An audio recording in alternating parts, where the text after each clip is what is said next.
Welcome to the Global Marketing Show, where we explore how language and culture impact global business. I'm Wendy Pease, your host and president of Rapport International. Let's get started.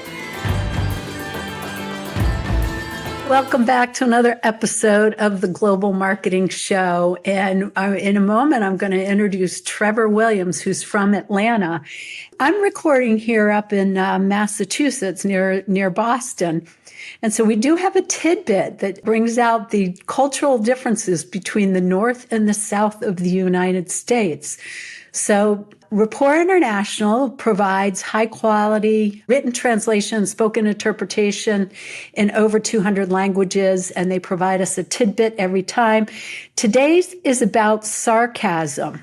And sarcasm as a form of humor can be found in every culture and language, but the context and the content of sarcasm does differ between countries. Its use even differs between regions within a country. For example, I was talking about the North and the South. In the U.S., only 35% of Southerners enjoy sarcasm, as opposed to 56% of Northerners. So I don't know how they measure it, but there seems to be a statistically significant difference there. So Trevor Williams is the managing director at Global Atlanta, where he tells stories to make the world less confusing for people. He's in a good role for his strengths since he's always been fascinated by people's belief systems and how they make their way in the world, and by the power of international travel and engagement to challenge our own biases and beliefs and ultimately strengthen relationships.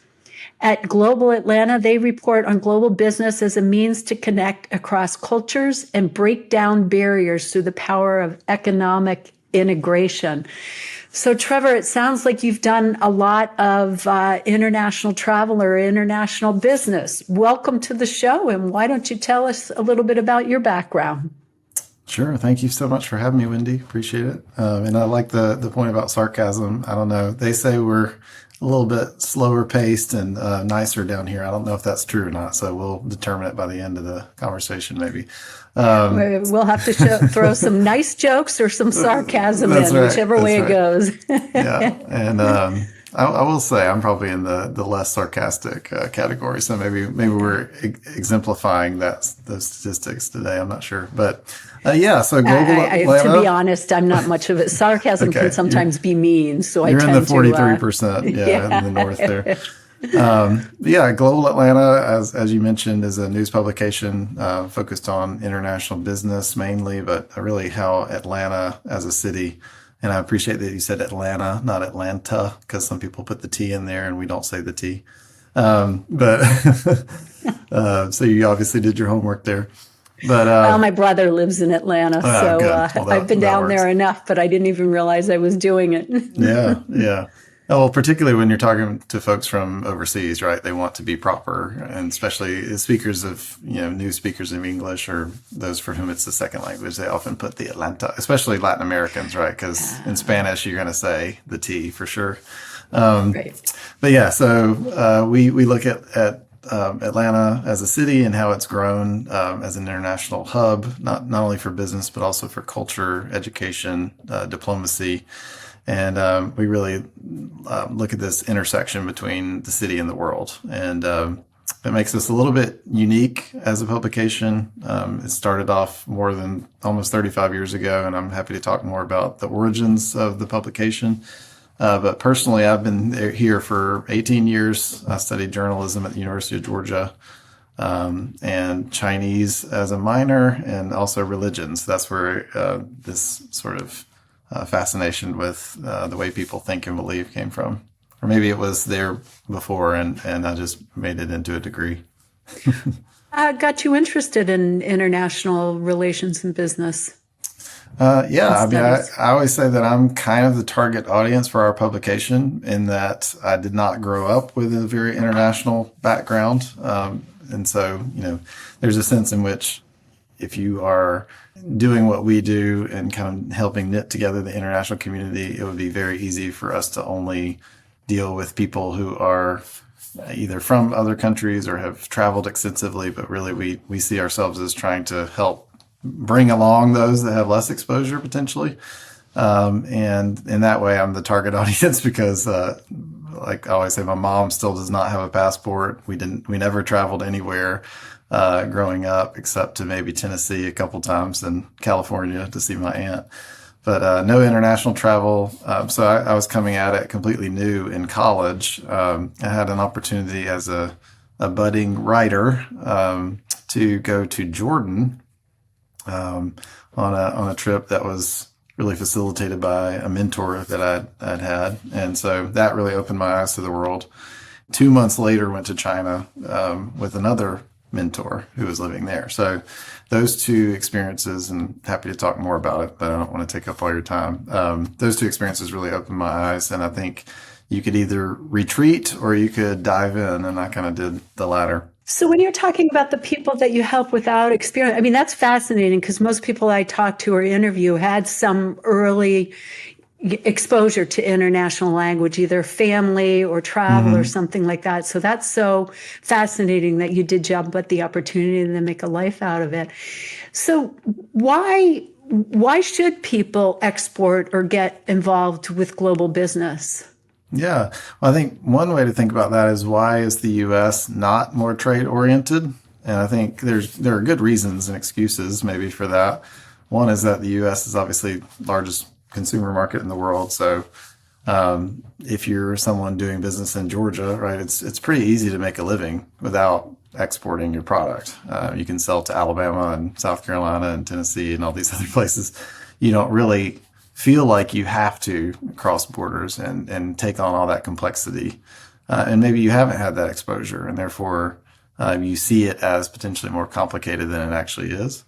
So I think that lack of familiarity often hinders people, and then just the lack of exposure. And so these are the types of things we're trying to remedy through the publication, to let people know how exposed or how connected they already are. We often say we're not creating anything. It's just all there and we're illuminating it, if that makes sense. So I think we're more internationally connected than we think we are. So that's the first point. But in terms of why should you do it, I think every business is different. Maybe some should not. And I think those that are involved in this sort of cottage industry of export promotion and international trade will tell you that you have to really make sure that you're ready for it. At the same time, there are a couple of different reasons. One is it exposes you to innovative new methods and ideas.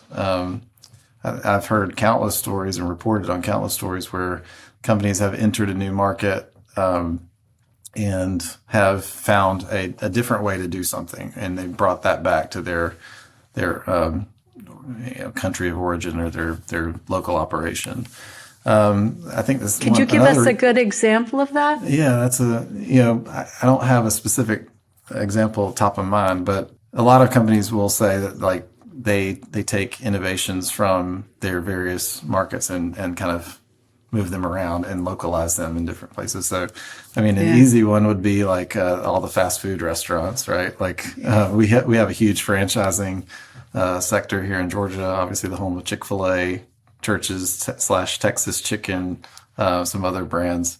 But, that's the explicit example, right? Like they'll create a flavor that's for, tastes in Singapore or something. And then they'll say, oh, that actually was very well received. Is there a way to kind of bring that back into our market? But yeah, there's one that I think of that I heard about with Pepperidge Farm cookies. They had a bunch of Spanish-speaking people that were there from Central or South America, and they said, how come the Latinos aren't buying? And they said, well, you don't have our favorite flavor, the strawberry flavor. So they started creating those and saw their sales skyrocket within those cultures. So another good example is in financial technology. That's a sector I've written about a lot. So you'll see like, in certain markets, there are solutions that are tailored to that particular area. Like, you have kind of things like pay on demand for wages, right? Like for salaries. So people getting immediate access to the the wages that they've already worked to earn. Whereas here it'd be like a 2-week period, before you get paid. Now some companies have adopted this, like, we can either give you a loan against what you've already made, or we can actually give you access to your salary. And that's something that's pretty commonplace in other parts of the world.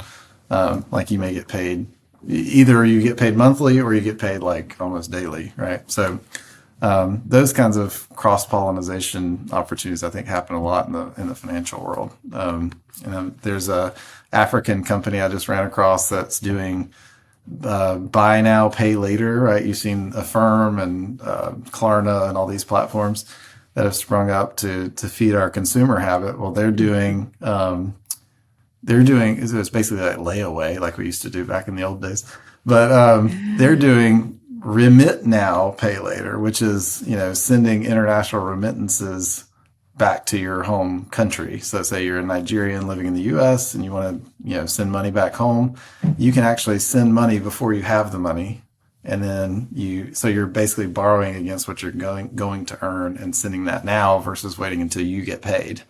And so it's a hybrid. Making it easy to send money home too, because that's always been so difficult. Yeah. Yeah. And there's all kind the financial technology world is replete with those kinds of examples. But, there's one company doing stable coins attached to the US dollar and using that for remittances back to Africa. So there's a lot of cool products and services that are being created by this fusion of ideas.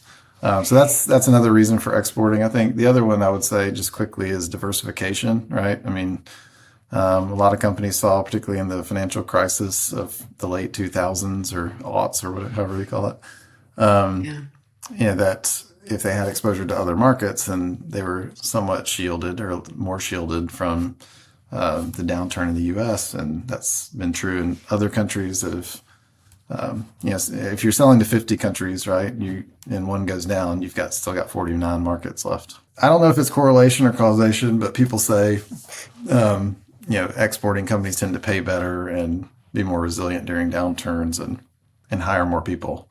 We were given a national award for our work with exporters and like using our information to kind of help facilitate that business. And that's the story that we've been told through all this interaction with export promotion organizations, I guess. So, but I always think that may be a correlation rather than a causation, that if you're already exporting, it may be self-selecting for people that are more resilient and healthier as a company already. That makes sense. Right. Yeah. The kind of the chicken or the egg. Mm-hmm. Yeah. So also, it makes your life interesting, by the way. That's my top one. It makes your life more interesting.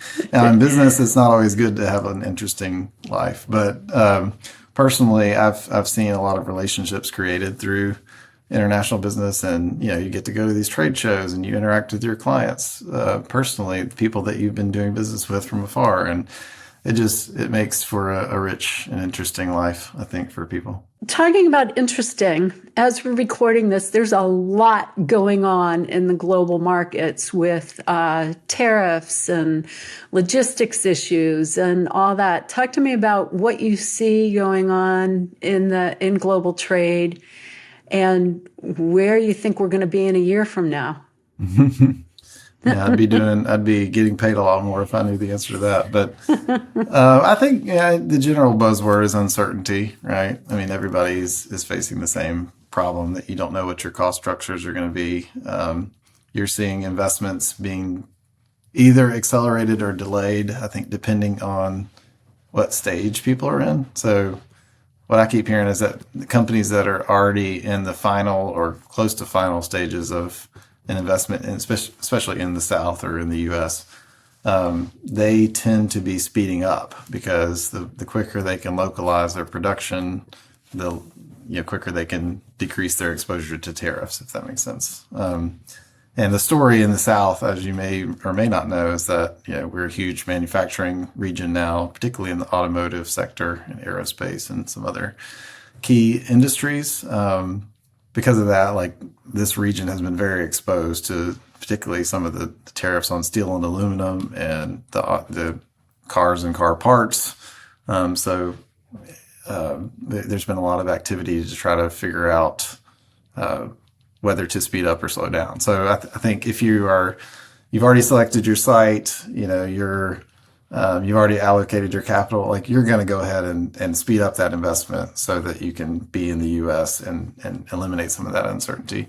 If you are looking 3 years down the road, you're going to stop and not do anything for now because, you don't know what your cost structures are going to be in the next 6 months even.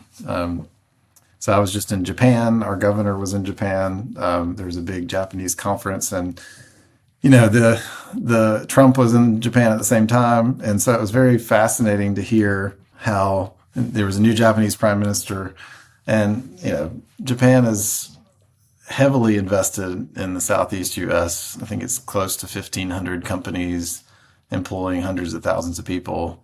In Georgia alone, there's 300 to 400 Japanese companies employing 40,000 people. And so these companies are, they're facing the kind of contradiction in terms of what the U.S. is trying to accomplish, because we say that we're trying to get companies to manufacture locally, which is what a lot of them are doing. I mean, most foreign cars that are sold in the U.S. are not made outside the U.S. They're made in either the U.S. or the NAFTA region, former NAFTA region. And so they're fulfilling what we say we want them to do, and yet they're still facing on their inputs these huge tariffs on parts and steel and everything that they're bringing in from other parts of the world. It's fascinating to be there at a time when all that was thought to be shaking out, and that they were getting a little bit more clarity on what the tariff rate is going to be in just this one market. But that, to me, is an example, I think, of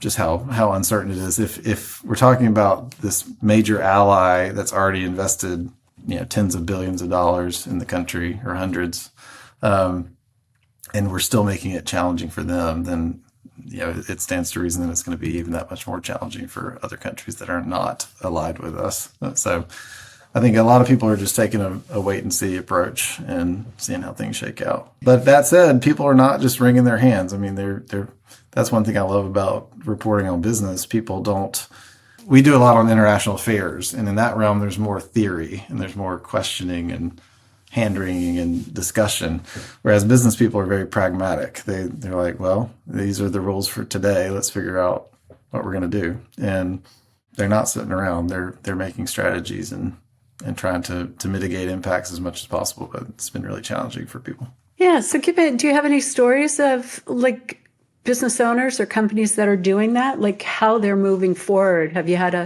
heard of some good ideas that we might be able to learn from? Yeah, I think every business is so different. Every industry is so different. It's hard to universalize. I mean, I think it's that time frame thing is really important, like what stage you're in.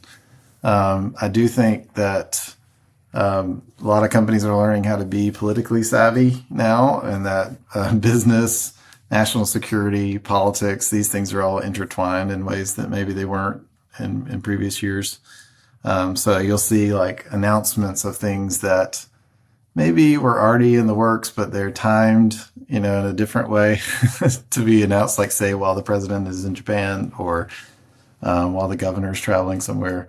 And that's always been part of the game. It's always been somewhat political. But in terms of mitigation of risk and tariffs, I mean, I was at a Swedish event this morning, and they were talking a lot about the use of foreign trade zones, for instance, that these kind of obscure tools of international trade that people didn't know about before.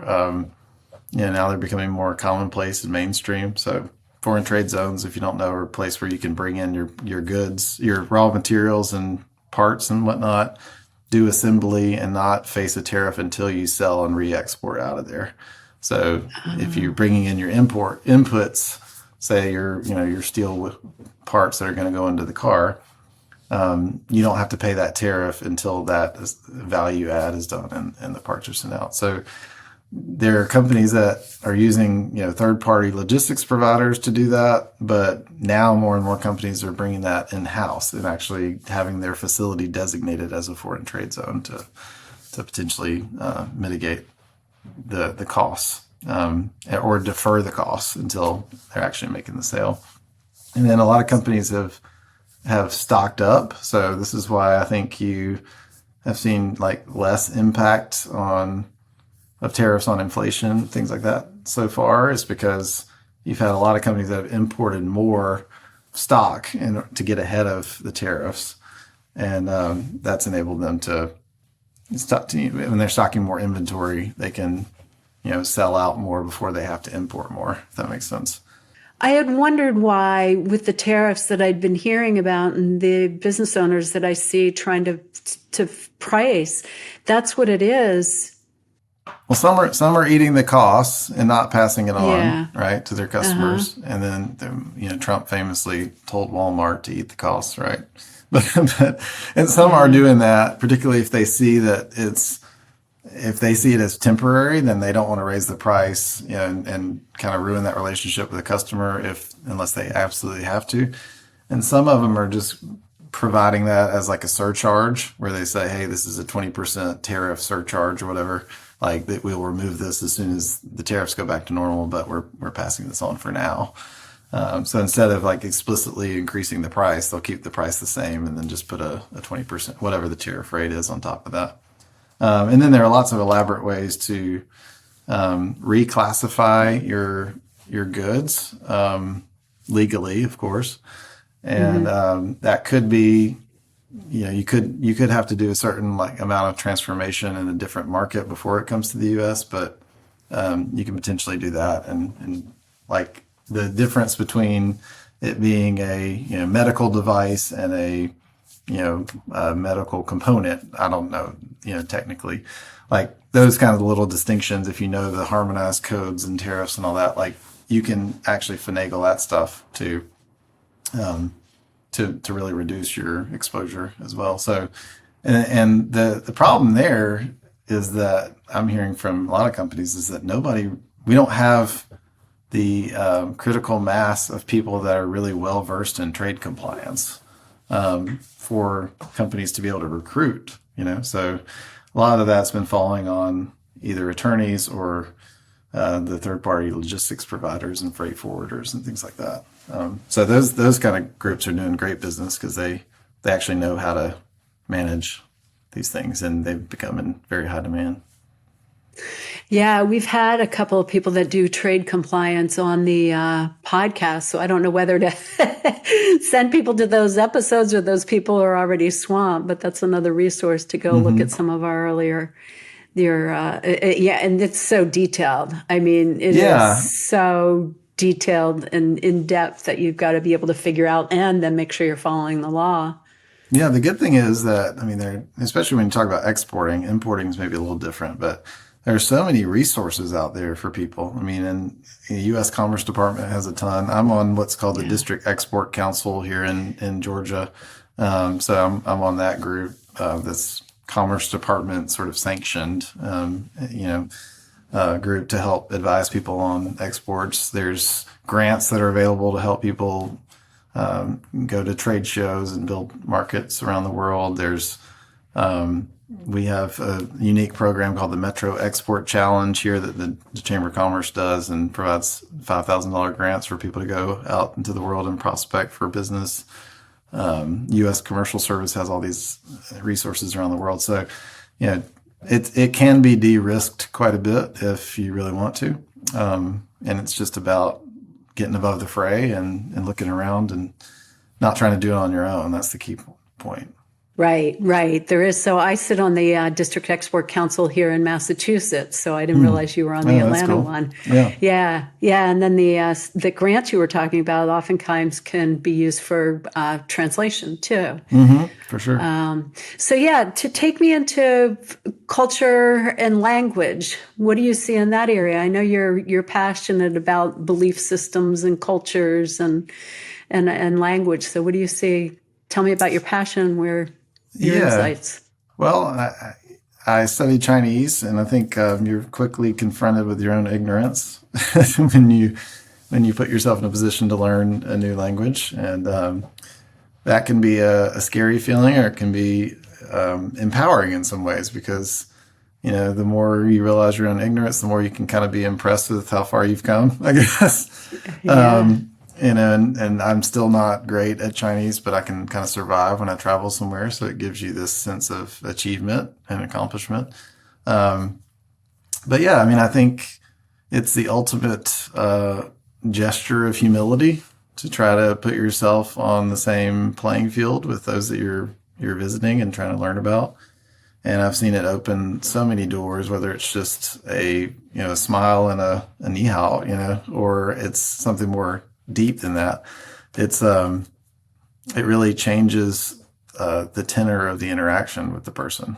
That you're putting yourself in their hands, right, instead of expecting something from them. And I think, particularly with Americans, like the general stereotype is that we are going to expect you to speak English, even when we're in your country. and I've definitely seen that, and definitely seen the ugly American stereotype played out multiple times on multiple trips. But I think the thing that, and maybe that leads to a little bit of a double standard, right? Like people maybe are weirdly kind of more impressed that you put the effort in because you're an American. And that's kind of weird too, because you're like, well, I'm not that great at Chinese, but why are you gushing so much about me actually trying to speak Chinese? Like you should expect more of me, Right.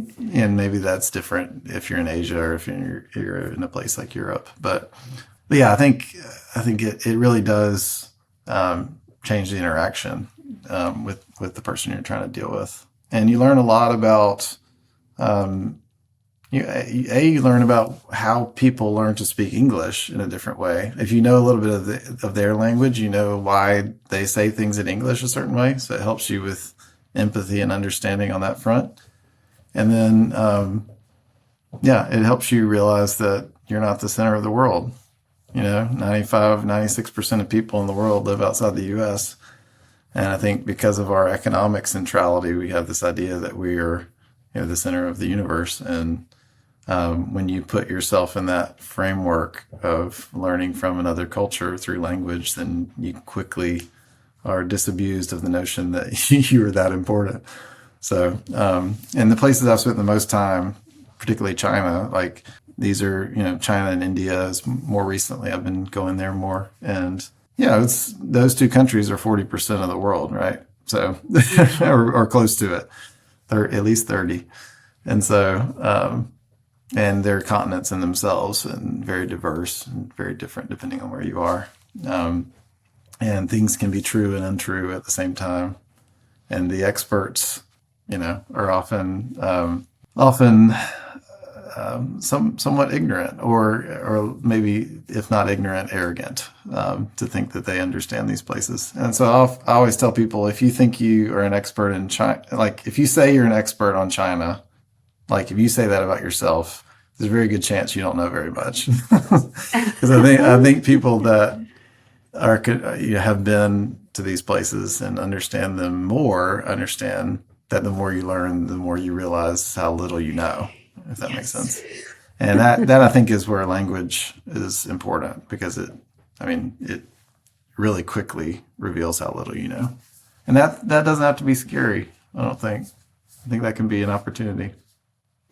Right. That you don't have to learn everything as long as you stay open to learning from it. Yeah. I mean, I think, the only way you learn is to be ignorant, right? Like learning is curing your ignorance. And so if you can admit that and embrace it, like you end up learning more.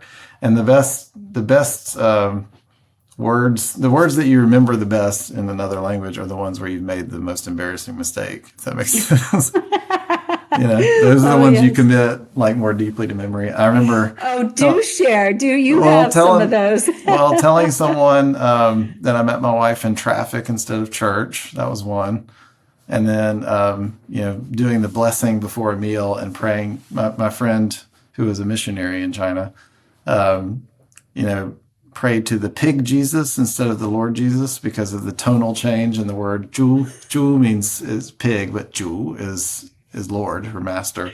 And so, you just change the tone, you change the meaning. So I always remember the pig Jesus and and some others like that. But that's the stuff you remember, It is. You'll know that tone from now on. Yeah. And you have to be open to that kind of embarrassment, embarrassment again in quotes, but like to learn a language. And Right. I was just in Japan and I was getting some ramen and I didn't know, it's not even language. It's like, I didn't even know how to order, right? Like, where do I go? Which kiosk do I go to? Do I keep the receipt or and I'm never going to forget that process now because I accidentally threw the receipt away.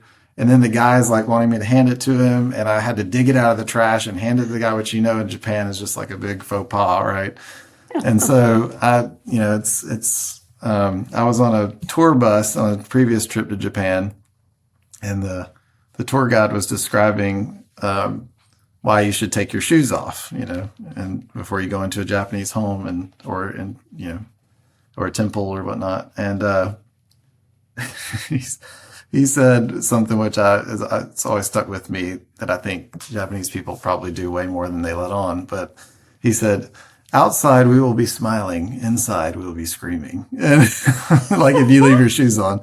And I was like, there must be so much internal screaming going on in Japan when we visit. But oh yeah. But the more you understand that, you try to make up for it in other ways with humility and smiling and whatnot. And you're always going to be ignorant, never going to be a native, but you do your best and people appreciate the effort. Yeah, I just had an interesting learning lesson that I guess it's in Germany. I don't know if it's all in Europe because I just became aware of it. But the toilet bowl cleaners are next to all the toilets because you're expected to clean the toilet if you make a mess in it. Like never leave it. Where in the U.S. you'd never think of doing that. To your point, that's like the thing about you talk about exporting or doing international business. Like when you're exposed to things like that, you think about what's your responsibilities to society, and if it's a company, what kind of culture should we create? It may not be the general culture of the U.S., but could we adopt some of that consideration of, say, German or Japanese companies into our thinking? And I just went to a seminar where they were reporting on like workforce trends with Japanese companies in the U.S. and one of the speakers said she used to work for a Japanese company and work started at 8. But you're expected to be there at 7:45 a.m. to clean the office before work started, right? You're not just rolling in there at 8 o'clock. You're like, everybody gets there and cleans the office together before you start. And I love that, I love that sense of consideration. I think that's a common thing in the schools in Japan too. Mm-hmm. I remember hearing about that. So it's part of the culture. Yeah, it's the collectivist versus individualist thing, right? Yeah. But and each side has its own benefits and drawbacks, right? So, and they can learn from us just like we can learn from them. But I think when you open yourself up to that, then your ability to learn just goes much higher. So you said earlier that Global Atlanta helps people find connections and be more connected. Can you say more about that, about how you've done that or how you focus on doing that? Mm-hmm.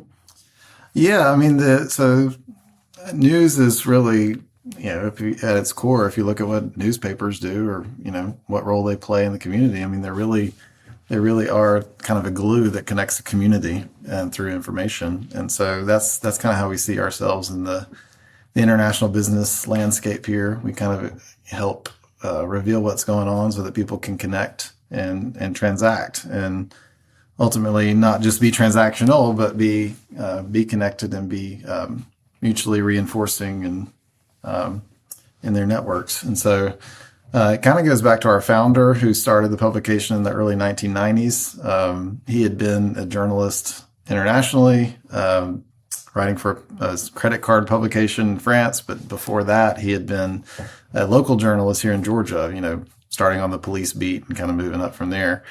And so he kind of understood the power of sharing information and to build networks, and also the importance of this local connection, and the importance of international business. So he kind of blended those things when he created Global Atlanta. But he often, what he drilled into me, his name's Phil Bolton. He drilled into me this idea of like, Responsibility to the community, I think, is one thing. And also, in terms of the content, he always wanted it to be actionable. That's the word he always used. He's like, it's the old news you can use kind of thing. It's like, you should be able to read a Global Atlanta story and go do something with it. And it's not just information for its own sake, but it's for the purpose of helping people take action, whether that's reaching out to make a new friend or whether it's, doing a business deal. And he used to put, he kind of says it was almost a joke back in the early 90s, but he would put phone numbers and fax numbers in the publication. And he said he saw it kind of as a proto LinkedIn, Right. like, if he's interviewing a guy in Beijing at a law firm, like he'll put the Beijing phone number in there. And he's like, I don't know if anybody ever did anything with it. It was kind of like tongue in cheek, nobody's going to call Beijing. But then, 10, 15 years later, it looked pretty smart. And now it's just table stakes. Anybody can connect anywhere. And Right. so we've still kept that bent, I think. And we've taken that to another level in terms of events. So we've got all this institutional knowledge, all this information, most of which never ends up in the publication. So, you go to an event, you report on it, 90% of what you hear doesn't get written. It's in here, but it's not out on the page.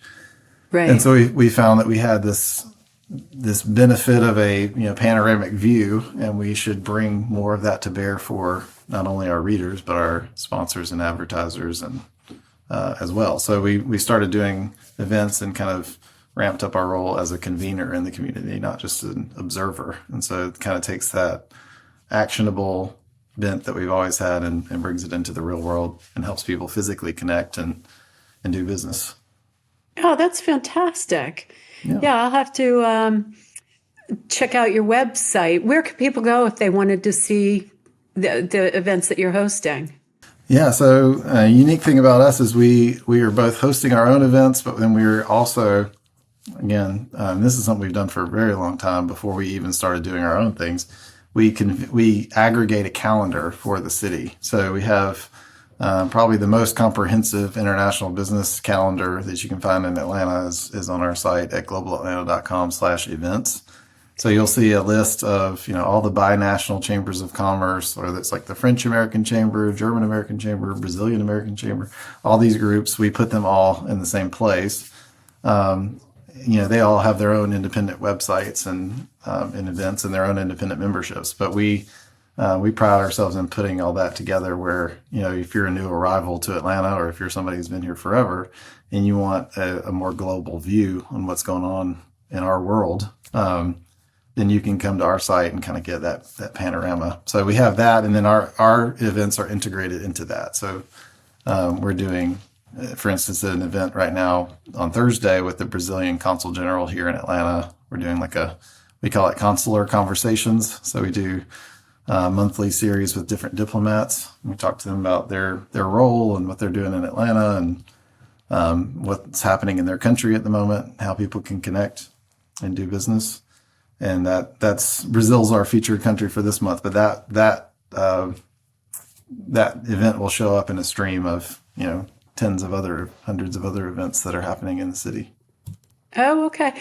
So I'm talking about the international consultants at the Georgia SBDC about coming down in the beginning of next year to do an event. So it'll probably be posted on Global Atlanta. Yeah, and that's always free. We'll keep that free. And there are ways you can advertise if you want, but we've really, I think, through just sheer persistence, have been either other people have given up or we've been good at it. I'm not sure, maybe a little bit of both, but just the consistency of posting those things and being present at those events, I think has been helpful for the community. Oh, that's fantastic. I'm glad to hear you do that. We are running out of time, and I still have a list of questions that I can ask you. Sure. So we'll hold those till next time. But you know that I always ask this question towards the end of the interview because you've been forewarned. What are your favorite foreign words? And I'm going to say words because I know you mentioned you had three of them, so I'm excited to hear them. Yeah. I was thinking through this. Maybe I didn't give it enough thought, but I had a couple that just sprung to mind immediately. One is I really like the word. I like just deconstructing, words, especially in Chinese because that's the one I've studied, but in Spanish a little bit. But deconstructing like the literal meanings of things and how we translate them. So I really like this word xiangxin in Chinese, which means like to believe in something or to trust something. And that's the word you use when you're talking about faith, right? Do you xin something? Do you trust something? And I like the idea of it being trust versus belief, because I think when you think of belief, you think of intellectual pursuit. And when you think of trust, you think of a heart reliance.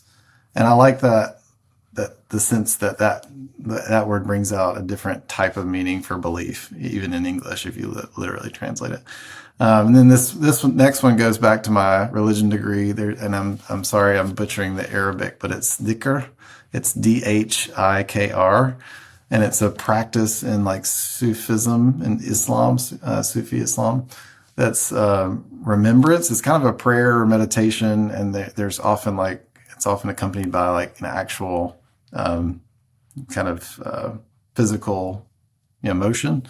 And I like the idea of prayer being remembering God. Like that concept often like spoke to me, I guess, when I learned it, because I think we think of prayer as talking to God versus like connecting with God, so I liked the idea that it made me think differently.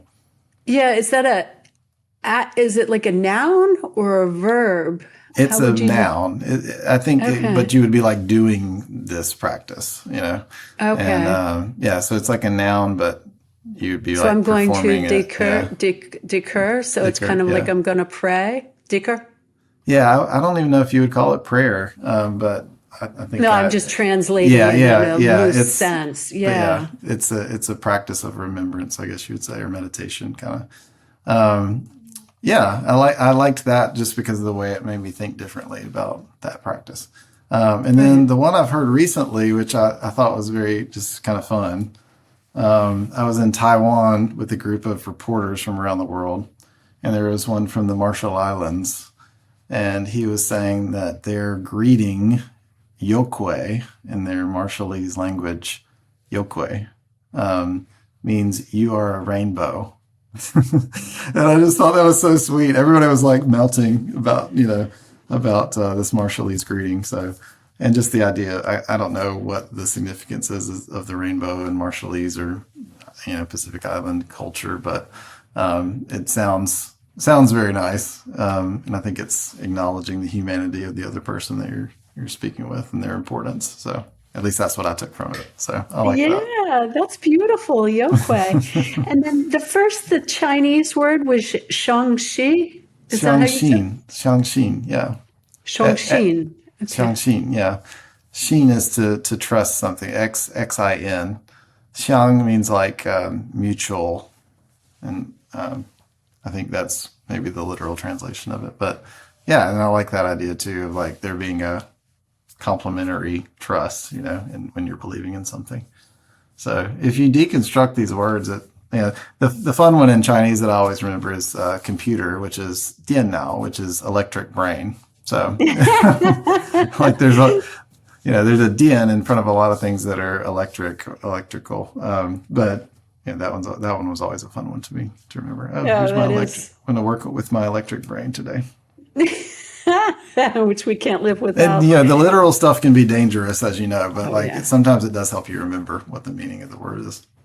Yeah, over this past year, I've been asked a lot as owner of a translation company, is AI going to put you out of business? And right here, you've just given me three examples, three definite examples that AI would never capture the meaning of. Yeah. Electric brain, maybe they could take the characters and put computer because it might be used enough. Yeah. But if it's out of context, it can be a big challenge. And Chinese has enough idioms. I mean, AI will get good enough to know the idioms too, but you lose the beauty of it. You lose the beauty and you lose the cultural implications, just like, sarcasm, the difference in the North and South. Like I always joke, you can't say somebody's wicked smart, because smart is the New England accent. That's and right. Wicked is a Southern term. So it's confusing. So Trevor, where can people reach you if they want to learn more about Global Atlanta or reach out to you directly? Yeah, you can just find me on globalatlanta.com. I'm still writing most of the stuff there, so you can always just click on my name there and you'll find ways to reach me there. You can subscribe to our newsletters. They're all free. So if you're interested in Atlanta or international trade or investment, then it's a good place to go. And then personally, I mean, I'm always available on LinkedIn as well. I think you have my LinkedIn link, and if you want to publish that, you're welcome to as well. Okay, so we'll put all that in the show notes, but that's globalatlanta.com or LinkedIn. It's Trevor, Trevor Williams. And so we'll put it in the show notes, but in case you're listening, definitely worth reaching out to connect. Well, thank you. That's good. Shesheni. Thank you. That's Chinese for thank you so much for joining me today and sharing all your insights. 不用谢. That means no need to thank, you're welcome. Literally. All right. Well, thanks so much. I appreciate you having me. And if I can be useful in some other way, let me know. I'm happy to help. Okay. Thank you for listening to this episode of the Global Marketing Show. We started this podcast to capture the stories of people who do global marketing and work for companies that export, since those companies have higher revenues, higher profits, higher valuations, higher salaries, and more stability, according to the U.S. Department of Commerce. If you enjoyed this podcast episode, please leave a review and subscribe. And if you know somebody who would be a good guest, introduce them to me, your host, Wendy Mackenzie Peeves. If you'd like to learn more about global marketing or language translation and interpretation, visit Rapport International's Resource Center at www.rapport translations.com. Au revoir. Hasta luego. Ciao for now.